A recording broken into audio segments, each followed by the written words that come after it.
The 272 of the 1.5-year-old crossbred ewes. They're October, Sean. They're Count the Breeder of James Dougherty's family out there at Wycheproof.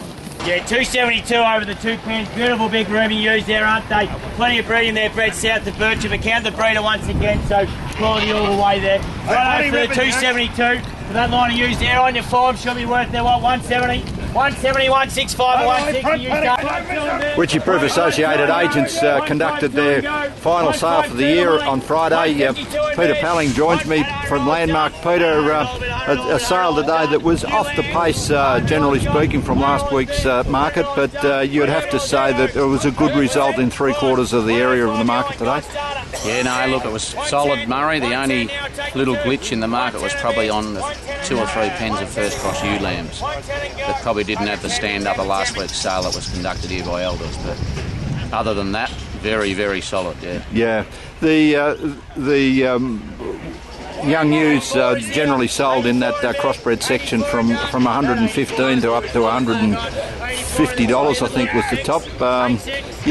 You'd be a little disappointed with that, generally speaking. Yeah, it was, as I said, was probably just a little under where Bendigo and maybe the last Wyche sale were, but it was probably more about smaller lines of crossbred ewes. Yeah, not a big crowd here with a lot of interest, but those that were here were looking for plain-bodied merino ewes again. Exactly. Yeah, the crowd wasn't big, but the blokes were here were fair dinkum, and plainer-bodied sheep sold exceptionally well.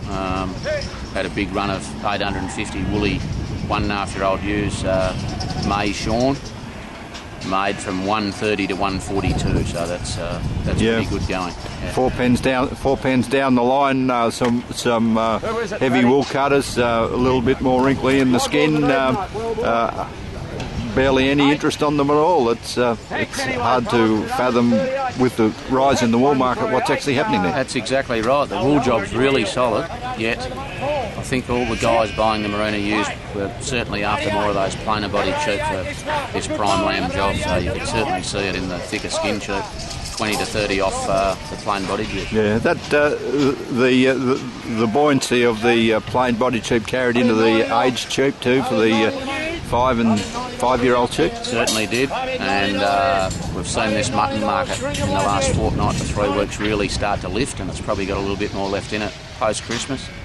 But better mutton prices, better trade-in prices, and breeding ewes that'll punch out a heap of lambs. That's why they sold pretty well.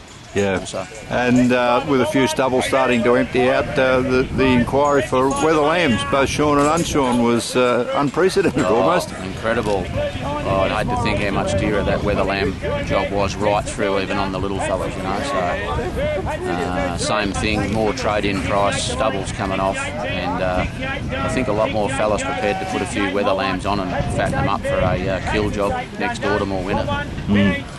So a good result. The market has finished off pretty solidly, so to speak, after an indifferent sort of year. Yeah, it's certainly gained momentum. Only probably the last month we've seen everything heading the right direction, particularly the lamb job and the mutton job. So I think next year we'll certainly see stronger prices in the store job for sure.